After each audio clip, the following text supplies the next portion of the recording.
tablet, computer, you should have the presentation there. I do apologize, it's not there.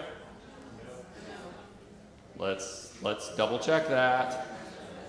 This is probably when,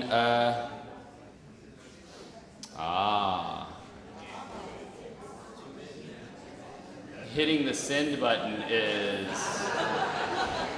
super important on that. Now everyone should have received it. Am I still crazy? Yeah. You did receive it. All right. I should have worded that.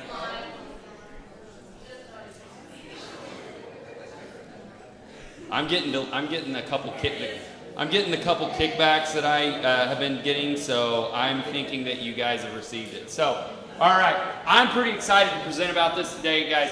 I know I tend to bring like the weird things, feet, neck, things like that we talk about. So, I'm real excited that Kenny put a little bit of meathead into yesterday's program, because I'm going to bring a little bit more meathead and probably amplify his a little bit.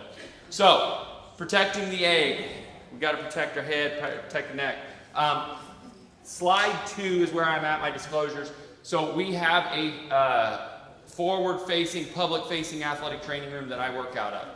It is a clinic that is called REP. We work with athletes, we work with Gen Pop, we work with pilots, we work with military, we work with anybody that wants to come see us. We do get paid for our services, but I have no financial disclosures in this. Page 3, my learning objectives. We are going to recall the history of neck training and neck strengthening. We're also going to summarize current data focused on cervical training and its correlation to injury and concussion prevention. We are going to demonstrate our current cervical protocol. That is ours at REPT. What we do, what I do, what I have kind of started, and what our staff does. Then, we are going to illustrate real patient examples where cervical strength and training has drastically changed their outcomes. So, I know there are a lot of videos in here. Megan is on her way. She ran down to the clinic and she's coming back with all my fun toys. And we're going to show you right up here what we're doing, because the biggest thing I know everybody wants out of this is not the bean counting that we need for the BOC. You want the real world application. So my goal is to give you the real world application of what we can talk about. So, history. Page 4, the history of cervical training. This is kind of in my mindset, I think, where when I started thinking about neck and stuff, where it came from. Bodybuilding, the general 60s to 80s of kind of bigger, strong, jacked, Arnold type era men, right? It's kind of what I think. The big leather neck harnesses where you would see guys in gyms sitting there doing neck extensions, neck flexions. That's kind of what I think. I have a picture of a neck flex that's sitting over there to the right in that picture, and it's a neck flex very similar. My siblings are all a lot older than I am. My brother kind of fell in that world, and I feel like there's three worlds that get into bodybuilding: the bodybuilding world or the big bodybuilding world. The ones that are obviously in prison, and then the ones that work in the oil field, and he worked in the oil field. So Massive got into kind of this building, like aesthetics, what he looked like. As my dad always would say, he just liked to look at himself in the mirror a whole lot. So what we would do is I'd always work out with my brother, who's a lot older than I was. He had kids my age, but we would train, we would do different stuff, and he always had this leather neck harness. And I remember that from being a little kid. And we'd sit there and we would do neck extensions and neck flexions and stuff like that. And it kind of resonated with me. But what I thought about is I think that's where neck training came from. The realistics of that is I'm wrong. History of neck training, so going to page 5. Neck strengthening dates back thousands of years, primarily back to ancient cultures, Greek, Roman, where neck strength was huge within wrestling. Thinking about different types of wrestling in regard to manliness, different going against different groups, different towns, different places, different areas. And just different people within your town and within your facility. Thank you. Training was largely isometric, lots of holds, body weight based, such as bridging and partner resistance, things that you will actually see. A strong neck symbolized toughness, balance, and resilience of combat. During the rise of boxing culture, so we're thinking, and general physical culture, we're thinking that the time of World War I, World War II. You see over here a World War II era Navy fitness manual. They talked about neck training. Neck bridges, harnesses, manual resistance became common. These are the things that we picked up on. And strength manuals would promote neck work for masculinity and durability. Page 7 now.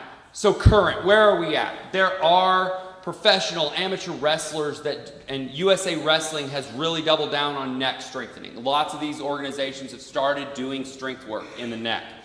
American football has adapted neck to help stabilize the head during tackles. Other sports, rugby, motorsports, things like that, somewhat in the military setting, depending upon who is there. Posture, chronic pain management. Every once in a while, maybe this is just me because of the amount of neck things that we talk about in the clinic and my phone hears everything. I'm always getting the new rehab exercise of neck. Realistically, how many people actually train neck? It's very limited. I don't know. Does any of you, your schools, coaches, things like that do neck work? Great. The reason they do it is because I know who's there. And they focus a lot on that stuff. Now, so, going to page 8, research. Here's the beans.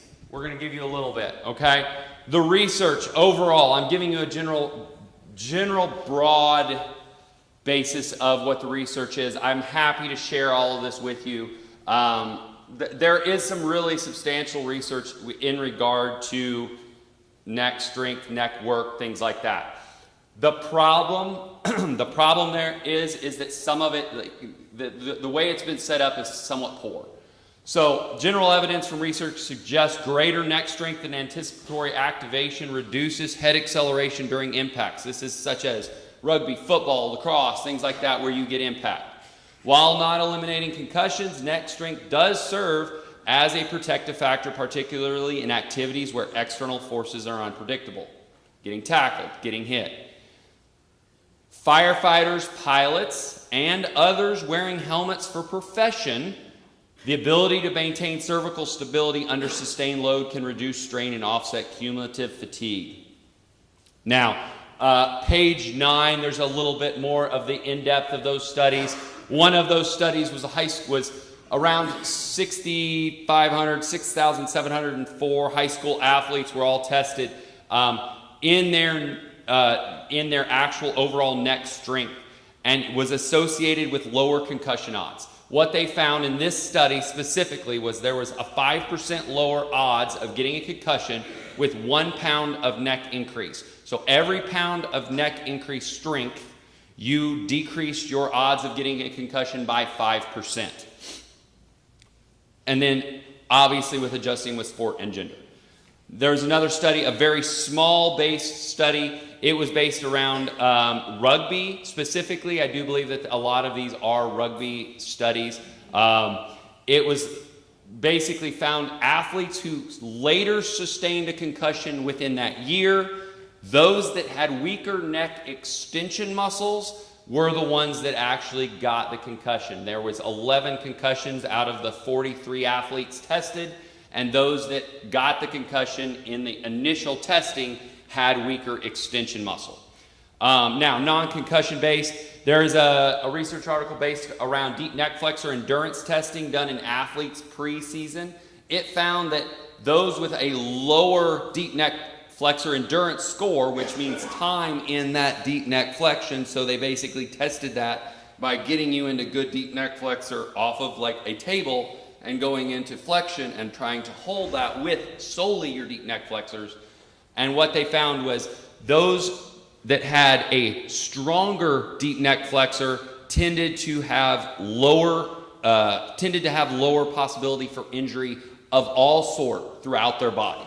So when I think about that and we start to train, one of the biggest things that we start training when we think about sprint and when we go back to my toe and my footwork kind of talks that we've done is when you start thinking about hip flexor tightness, you start thinking about neck tightness. When you start thinking about hip extension weakness and you start thinking about great toe weakness, jaw tightness, jaw weakness, things like that all start correlating back to a lot of what we do in our weakness in our hip extension. So now I go back to a statement that I always say with sprinters. The elite level sprinters in the world, when they run, when they sprint, what does their mouth look like? What does their jaw look like? It looks very relaxed.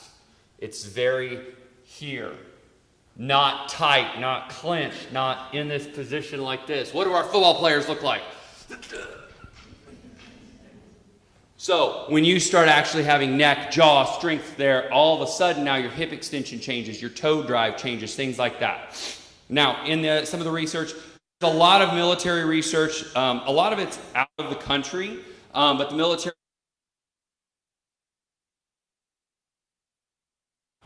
improved generalization of that is improved neck muscle strength and endurance in pilots and helicopter aircrew with targeted exercise.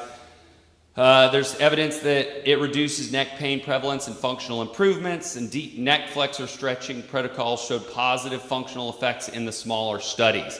What happened, or what a lot of those studies are, is neck pain studies and decrease in pain studies. So they then start doing some sort of exercise, and then that some sort of exercise improves their neck pain.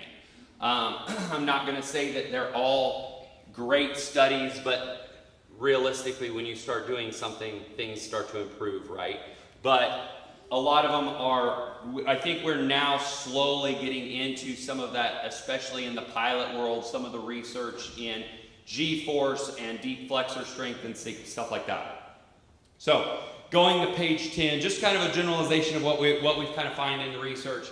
Neck strengthening is associated with better neck muscle. That's true.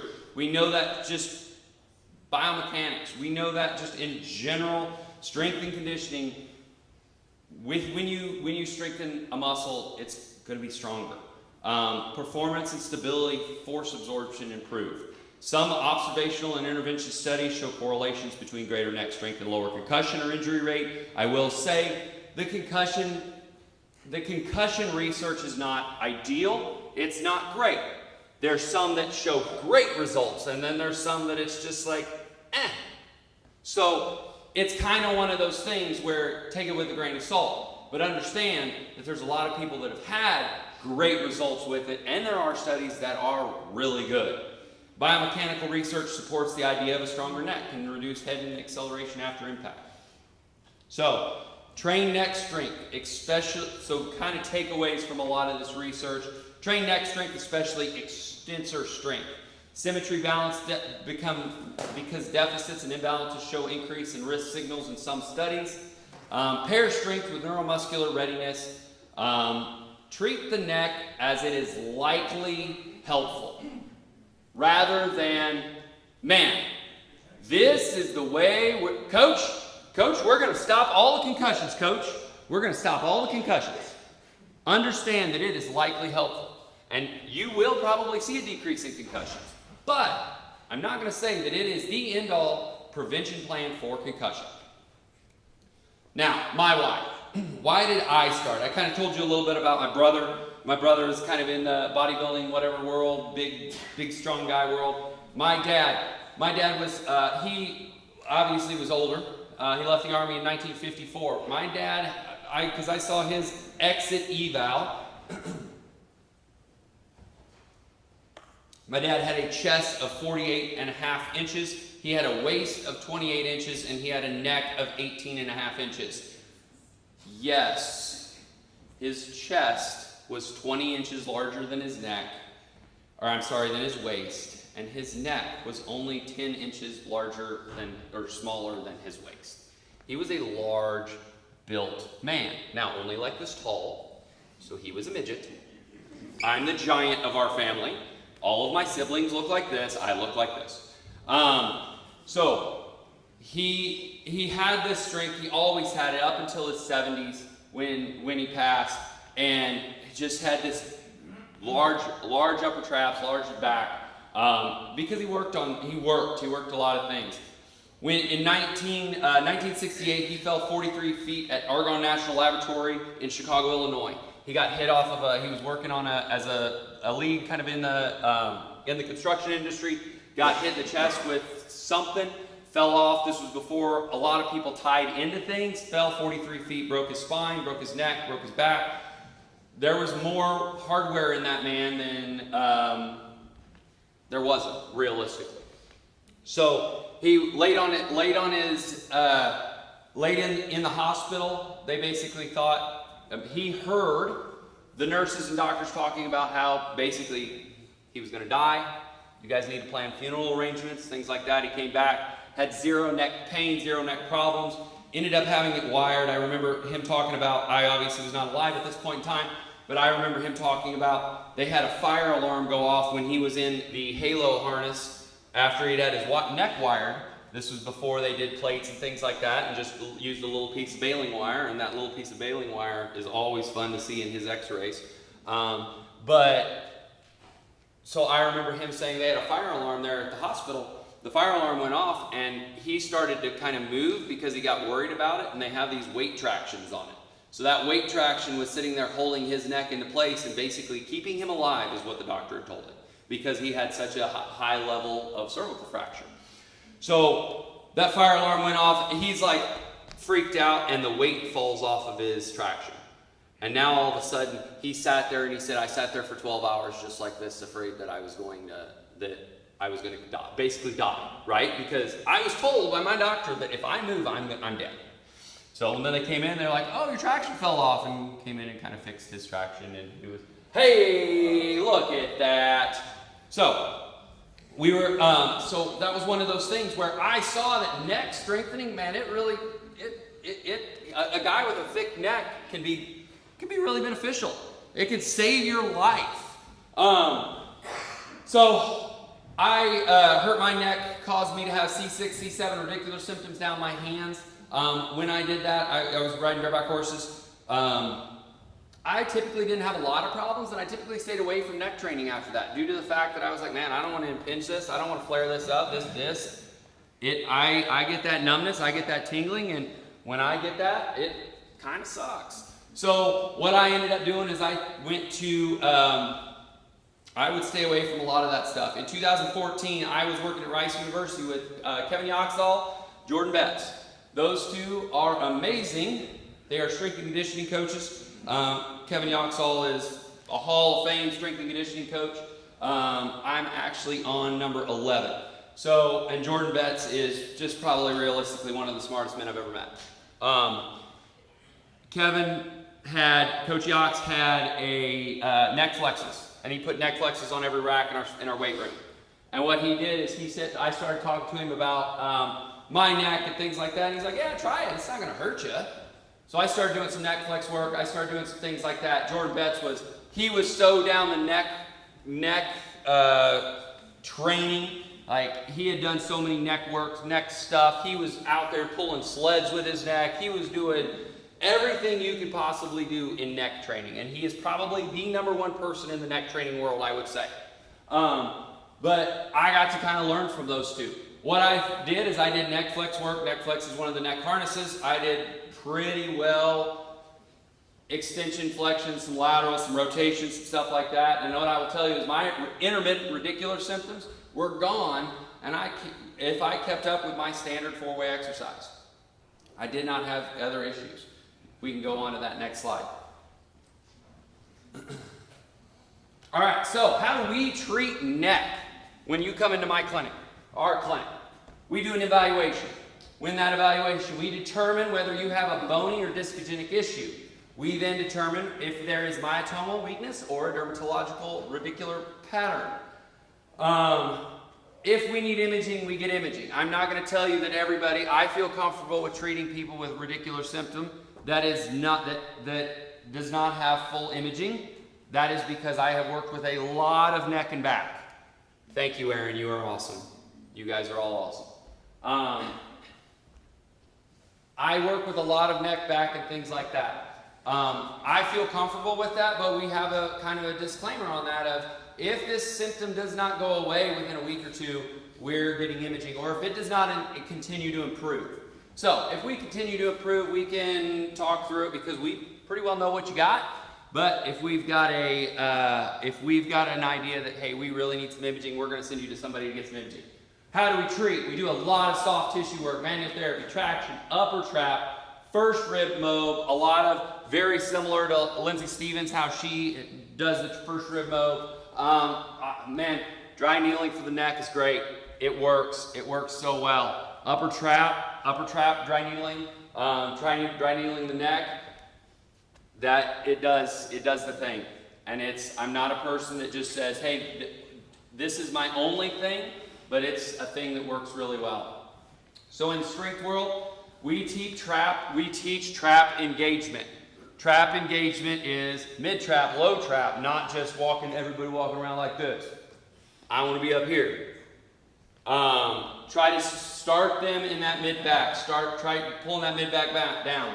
Then we go general shoulder scapular movements, work the other muscles of the scapula. Then we start neck strength with our chin tucks. Everybody, I love when I tell older ladies and things like that, or random people like that, Megan can tell you, that I'll get this look of Shawn. I paid a lot of money for my face to look like this. I am not doing a double chin. I need you to do a double chin. I need you to have 14 chins if you can. I need you pushing that chin back, and I want the biggest double chin you can make. And as you do that, you're elongating that spine, you're decompressing, you're getting that, you are finally starting to feel these deep neck flexors. You're starting to open them up. Then, from that, we'll go into a deep neck flexor lift, which is basically the test, very similar that they did in that study, which is double chin, come into that chin tuck, and then you go into just a very slight raise and you hold. And if you do this while laying on the ground, I tell you, you will probably last 5 seconds before your chin starts driving up, or all of a sudden your neck starts, you're like, oh, I can't do that. Or you start getting the shakes. All right, go to next page. So how do we treat? Big thing. Lengthen. What's lengthened? The deep cervical flexors, deep neck flexors. They're super long. We sit here like this. We got the tech neck. We got the head over our shoulders. We've got tight sternocleidomastoid and upper traps because everybody's here. Right? We've got tight pecs, weakness in the rhomboid, weakness in the low back, weakness all through that back. We do not just focus on neck. I realize this is a neck talk. We don't just focus on neck.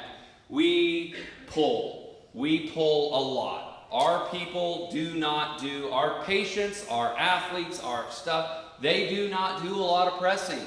They pull, they seal row, they bend over row, they, any type of pull we can pull, we pull, and we pull a lot. We build the back, we build the upper back, we build the mid back, we work on that type of stuff, and we use a little bit of pressing when need be. If we are doing, my personal, is if we're pressing once, I want to pull 2 to 4 times in a workout. So if I press once, I'm going to at least pull twice, probably more like 3 times, maybe 4, for each press I do, because we have so much anterior dominance. Then, so back to kind of current what is out there. Next slide. What is out there? The neck flex, my favorite. It's my OG. It's what I've had for a lot of years. It's what I got in 2014 when Coach Yachts had one on every rack. You've got the iron neck off there to the right. Great tool. I don't love it. I think they're okay. Personally, I'm not a huge fan, but I have one. I paid the whole lot of money for it. I'm going to tell you, don't. I'm not saying anything bad about it, but there's things you can do for free with stuff you have in your training room, athletic training room, now, tomorrow, that you don't need to buy anything expensive. Now, is a neck flex a good thing to buy? Maybe, but they're 50 bucks. Neck strengthening machines, they're great.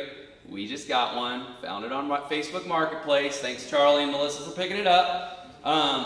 They are great. You also don't need it. Takes you back to like 1980s Nebraska football, doesn't it? Now, then, military strength conditioning. My buddy, Jordan Betts, is amazing and does a lot of neck stuff. And if it was not for him, we would not come up with a lot of the things. He is one of the strength conditioning coaches for one of the PJ special operations groups. He also runs a strength and conditioning company. It is called Downrange Strength. He is amazing. It's kind of his thing, thick neck, thin morals. Next page. All right, now, here's stuff take homes. Take homes are this. What do we do? What we do is, we do a lot of step outs. Can you play those, Aaron, from the top left? So, step out, super basic. All you're doing, you can probably start playing all of them. You're putting the band around your head, and you're literally keeping that chin tuck. We learned this. Double chin, double chin, double chin, triple chin. And then you step back, and you step forward. All nice and simple. Just a little resistance. I would not start with the band, the thickness of band that I have up there. I do a lot of neck stuff. Don't start with a thick band. Start very thin. What did the one come that we got in our new rehab kit? It's like the smallest super band that you can get. And I'm like, yeah, I don't think I'm going to use this. But on our rehabs, we're absolutely going to use it. So when you start getting into some of those, go ahead and we can go to that next page. That step out, there's where your step outs are. Then, banded rotations on. So, next one, Russian rotations. This is kind of the concept of where you get a lot of the iso rotation hold out of the neck flex. Hence why I say I don't need a neck, not the neck flex, I'm sorry, the iron neck. Hence why I say I don't need an iron neck. I love it. It's nice, it's fun, it's a fun tool, but they're $600. Like, I don't need that. So with banded rotations, you can play both of them here. You can do this actually laterally too, but what you're doing here is what you're looking at is your chin tuck, rotate with band resistance. As that band is attached to you, you're getting a little bit of resistance on that band each time. Not really, there's nothing crazy about it. It's more of an ISO, it's more of an ISO hold. These are my bread and butter. This is what we do a lot of, okay? Because we're doing it in a rehab sense.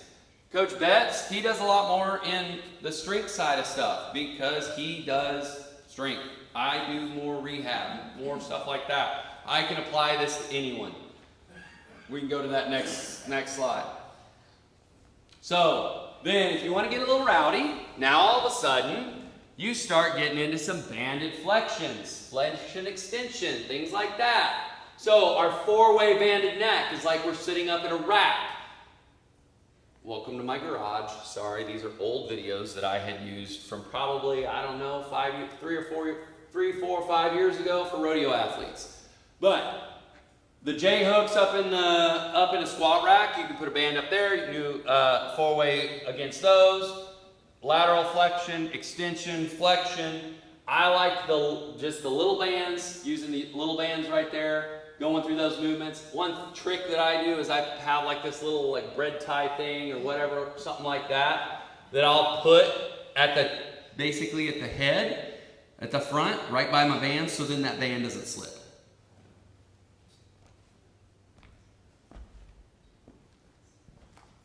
All your movements, all your directions. We can go ahead and go to the next one. Now is the fun time. So, full range of motion, flexion, extension. Now you don't have to just look at me. So plate flexion, you can do plate extension, you can do, as Susan was doing down here in the corner, lateral flexion. You can go over into any of these with Megan. Oh, you're good. You can go into any of those with Megan. She's doing lateral flexion, extension. The big thing, right? What are we trying to do? We need a little bit of iso rigidity, iso hold rigidity while we do this. You can't just like drop out of these. It's like when you teach a kid to do a deadlift, you don't just let them go and drop the weight every time, right? You have to have that iso stability when you're doing it. So it's a very good exercise. It's a great exercise, again, if done correctly. You just have to watch and make sure they're doing it right and teach it right, especially if you're doing it in rehab.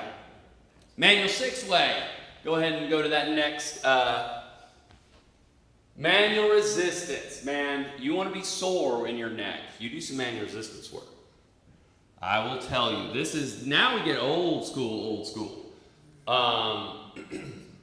The sorest I have ever been in my entire life was when a linebacker in the NFL had stopped in there at Rice, and he was hanging out, working out, and we were all doing neck, and he started doing manual neck with me, and I'm used to, you know, our guys that know I have a disc, know things like that, also, like, maybe don't kill me.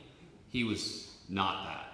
He was, I'm going to push you and I'm going to eccentric you as hard as I possibly can, and we're doing 50 reps of this. I was so sore, but my neck felt so strong. Because I had that iso control through the full range of motion, because I knew what I was doing, I did not get to a point where I'm getting an impingement or getting anything like that. Again, something you have to be careful with. I do not recommend this for everybody right away. What I will say is, when we're doing manual neck, lots of eccentric. I'm barely putting any pressure on her in the concentric. And as that range of motion is there, we're just nice and easy. She's controlling the down or the hit. She's controlling the speed of the down. Everything up is basically minimal. Next one, iso holds. Another, back to old school, right? You will love, here, just watch this corner here for a minute, because all of a sudden our cleaning lady just was like, ah! So, things that they can do by themselves, the ball. The ball up against the wall, you can do this lateral, you can do this extension, you can do this all sorts of different directions. All of these things are things you can have out on the football field if you got somebody that needs some rehab, something to do. Guess what? Neck. Do some neck. Your knee hurts and your elbow hurts? Guess what? We can do some neck work. Poor Lupita, she was so scared. She was like, oh. And then if you got somebody that you wanted to get some tricep work in, they just sit there and do some presses. It's great. So, next one. Back to Rice University. Yox shrugs. Kevin Yoxall, Jordan and Coach Yox kind of started these. There's a few different directions that you can do. You can do lateral flexion with the shrug. You can do an iso hold with the shrug. Up to you kind of how you want to do it. We do a little bit of different ways, both ways. But the biggest thing with this is make sure you do shrugs. Make sure you do back. Make sure you're having them build the back, not just work on their neck. What protects their spine is the muscles around their spine. So build up their spine. So different type of shrugs. We'll sit people up and we'll have them do chest supported shrugs. We'll have them be doing different type of 45-degree shrugs. We'll have them be doing prone shrugs. We'll have them do push-up plus. We'll do all of this mid-trap stuff when they have a neck or a back injury, or primarily a neck injury, obviously, because it works and it's what's going to protect the spine. So, then make it weird. Go ahead and go to the next one. Here's where we get a little weird. From the left, that is a belt squat machine that I'm doing neck extension on. Megan is over here on the reverse hyper doing iso holds with the reverse hyper as that reverse hyper swings. Here we're doing neck rotations. talk about our sled pulls. Love to do sled pulls. Thanks, Kenny. Those are great. But I like to do them with a neck harness. And then reverse hyper neck extensions. Just, you know, make things a little weird. Go ahead and go to the next one. Man, see, way much more entertaining than some pictures and videos, especially when it's these types. So what's my go-tos? My go-tos are deep neck flexors. Work these. Walkouts, Russian rotations, harness or banded four-way. All the fun stuff that I showed you, great. These are my go-tos. If you do all of these, and these are simple, they're not hard. You don't have to be good at something to do it. You don't have to have the feel of manual neck. But these are the go-tos that we use every single day. Every one of my rodeo athletes do this every single day.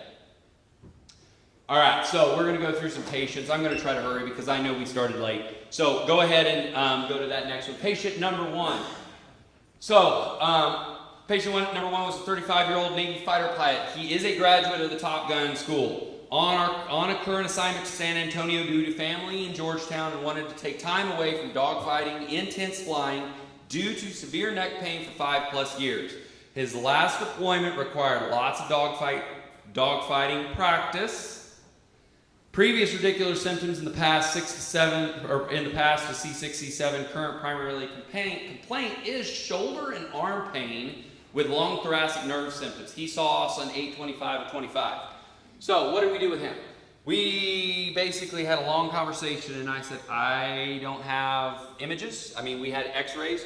So the x-rays that we had showed that he had a C3, C4 retrolisthesis. Guess what? Hey, maybe that's where your shoulder pain's coming from. So, but you've also got some other stuff. I'm sure your neck looks like crap. I didn't get to see the images. I only got to see the report. So I don't know spacing. I don't know stuff like that. But I said, here's what we're going to do. I'm going to treat you like a bareback rider. And he looked at me like I was crazy. The explanation that he gave us was, man, I don't know if I can fly anymore. Like, I'm at a point where I get out of, he goes, I can't take off my helmet in flight. And I have to take off my helmet in flight because I cannot do it. I cannot manage to fly with a helmet on. I'm in a dogfight and I'm twisted and I'm rotating and I'm all over the place. He goes, I'm just beat and bruised all over my arms after I get out. And my neck, he's like, I can't feel my hands. I can't pick up my kids. I can't do things like that. He was at a point where he was like, man, I'm thinking about stopping the thing that I am really good at. Like I said, he did have the x-rays from military docs. They were C3, C4 retrolisthesis. So what I told him is, like I said, we're going to treat you like a bareback rider. And I said that because I said, I deal with bareback riders all the time, and they need that isometric hold. They need the rigidity of the neck. And if I take that away from you, you're screwed. Like, in a dogfight and you don't have that ability to ISO, you're screwed. So I can't sit here and throw needles at you and go, yeah, we're going to needle you. We're just going to make you just so limber and move and all these things, because all of a sudden it's going to destroy him. His neck is going to be shot. He's not going to have the ability to have rigidity. He's not going to be able to control when he has to be here or here or here or here. So what we did is we said, I'm going to dry needle you for 2 weeks. We're calming this down because he didn't have to fly for 2 months. Say, we're needling you for 2 weeks. That gives me 6 weeks to build you back up. So we needled him. We worked on his traps. We did stuff like that. We started on very simple deep neck flexors. We started on stuff like that. He ended up coming back 9/13, did have an MRI. Hey, guess what? There's the old stuff from the radiculopathy that he had. Good. Hey, we kind of figured that was there from the eval anyway, because he did show a little weakness on the eval. So what we did was stay with the plan. Started neck strength. Man, we have this little deal that we put in our, what? Oh, heck yeah. This is why Megan is way better than I am. If you want If you want something to mess with your kids with, and you have toddlers, stick one of these on them and let them chase it around. It's like a cat. So what this is it's a laser. Man, I could just sit here and present like this. Not gonna do it to y'all. So it's a laser. What we have on our wall is we have a maze on our wall, and they can sit there and they can follow that maze and work on very, very specific ISO movements with that on that maze. Well, I thought this was going to last us like a long time, and we were going to get like a lot of work out of this with him, and it was like a drawing with a pencil. He's so smooth with his cervical movement patterns because of the rigidity of his neck already from the G-forces. So that lasted about a week, and I'm like, well, I talked to Jordan Betts. I was like, man, what do I do with him? Like, I'm afraid I'm gonna, like, something's gonna, he's like, do strength. He needs strength. You're softening the tissue. He needs strength. We started strengthening. We started strengthening a lot. We started with deep neck flexor. We started with step outs. We started with all these things. He was flying through it. Everything. Every day he walked in, he was like, I need more. I need more. I need more. He's now all four-way. He bought a neck flex. He bought bands. He takes bands. Right now he is currently flying to fly jets to different areas and drop them off, and then he flies home on commercial. He brings the bands with him because he can bring something like that with him. He can do his neck work. He can do all of his manual stuff. And then once he started feeling a lot better, he goes, what else can I do? We build up the back. We build up the traps. He basically, in the beginning of December, looks at us and he goes, well, Navy medicine, they now are trying to give me some ideas of what I should do. And he goes, yeah, I feel good now. I don't have any problems. And he's like, and I'm not even like in between times coming back to y'all, I don't even really feel like I need to come back. He's like, so what do I do? I was like, you do whatever they tell you. You tell them, hey, I feel better, and you stop coming to us. So in 4 months, we improved him from, man, I think I need to stop flying, to, all right, I feel great. Let me know, can I come back if I ever need it? So, patient 2, going to the next slide. Patient 2 is a 32-year-old PRCI bareback rider, 3-time qualifier, over $500,001 in career earnings. Has had on and off neck pain most of his career. Started with stingers. Since 2023, it's gotten worse. Radicular symptoms has not been present recently. Was smashed in the chute NFR at 2021, where he stated he was certain that he broke his neck. Cervical findings were negative at the time, and he continued riding at the NFR. He's been seen by both Justin Staffs, other MDs. He has some moderate spinal stenosis, C5, C7, with some foraminal narrowing. I don't have the exact reports and stuff like that, but he's got bareback rider neck, which basically makes him look like he's about 50, and he's 32. Probably, him being 32, he probably looks more like a regular 70-year-old. So, he was wearing his neck brace. He was wearing his not his brace, but his neck roll. He was wearing things like that. And we started in our off-season training this fall, and this was just kind of anecdotal thing that popped up. And he goes, we hit a lot of neck this fall. His training, I run all of his training. I do all of his training, his strength and conditioning stuff. And we were hitting him with neck 5 days a week. 2 to 3 exercises, 5 days a week. He gets to the circuit finals, and he sends me a text, and he's like, man, I'm not riding with a neck roll anymore because my neck feels so strong that I don't even need it. And I feel great. Now, I don't think that that's a smart thing for him. I think he still potentially needs that neck roll, giving a little bit of resistance. But he did basically state that he's gotten to a point where being a guy that was having neck pain problems, issues, to a point where he was going in multiple times often to get Justin's staff to work on him, going to massage to get people to work on him, having his wife work on him. He's now like, nah, I don't need a neck roll. A little bit of cowboy mentality, but it's all right. Now, patient 3. So, 67-year-old grandma, it applies to everyone. On and off neck, shoulder pain for years, multiple images of her shoulder, several docs telling her that surgical interventions were needed on her shoulder, primarily for her shoulder. Most didn't want to worry about her neck. Most pain is when she takes care of her grandkids. This is not my mother-in-law, but it sounds like my mother-in-law. Because anytime she picks up my son, same thing.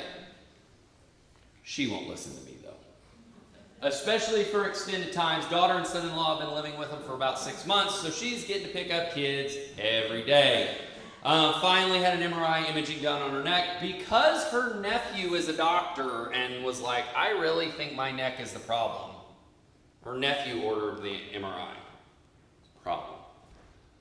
I don't have the full MRI up here. There's a lot. She's an older lady with a lot of neck. I mean, I don't remember. The basically C2, C3, C3, C4 I was only going off of memory from the rest because when we uploaded it into our files, the rest of her image the report didn't get loaded up there. But there was a lot more than's just on here. So, we still treat her, we still see her.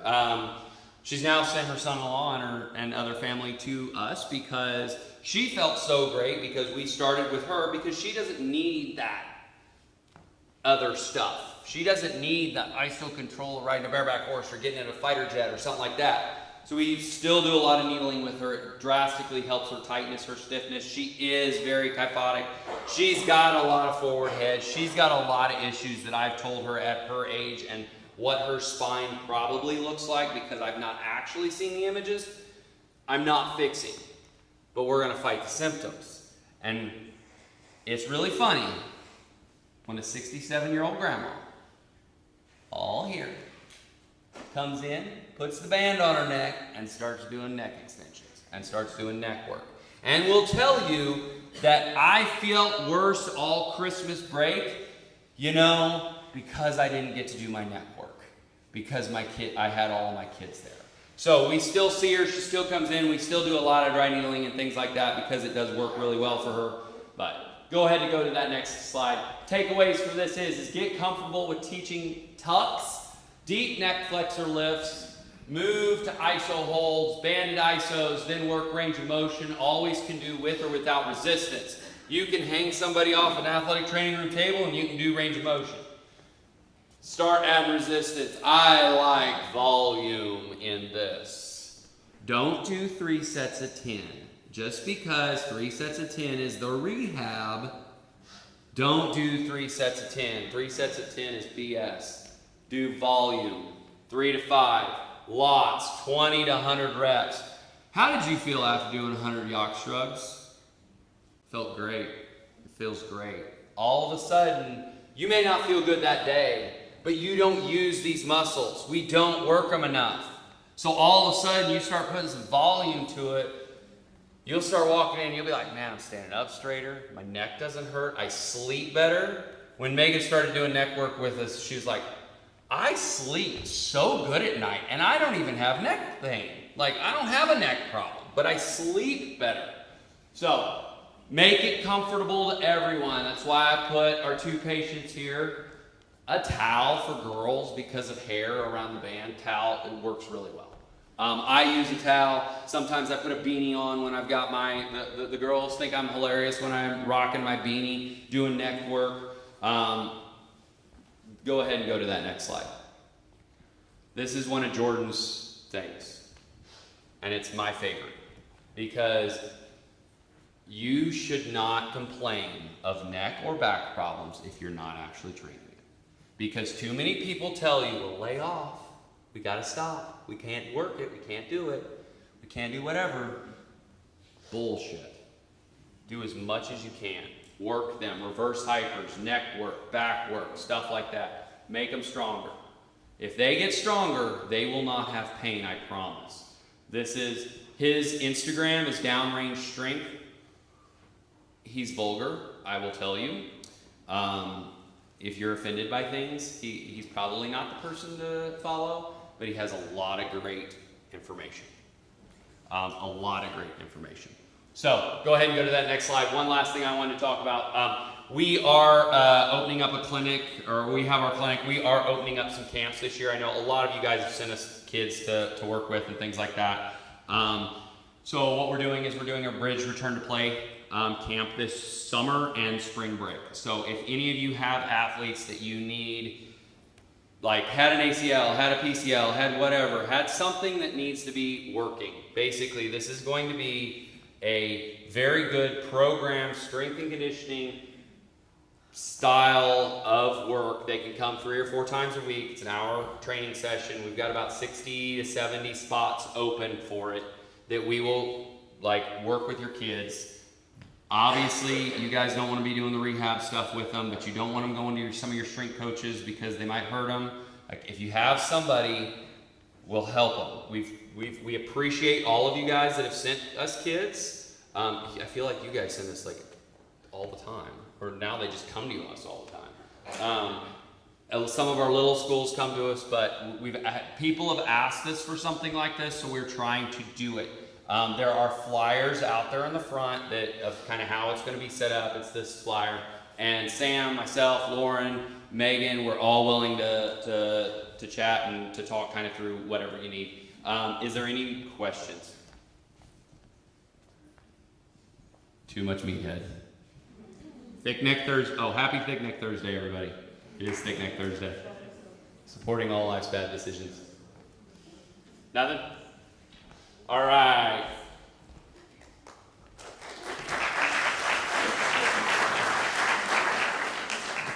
All right. So luckily, I guess I get to stay up here because Mark Powell will be right back. So our next speaker, I know they're probably getting some transition.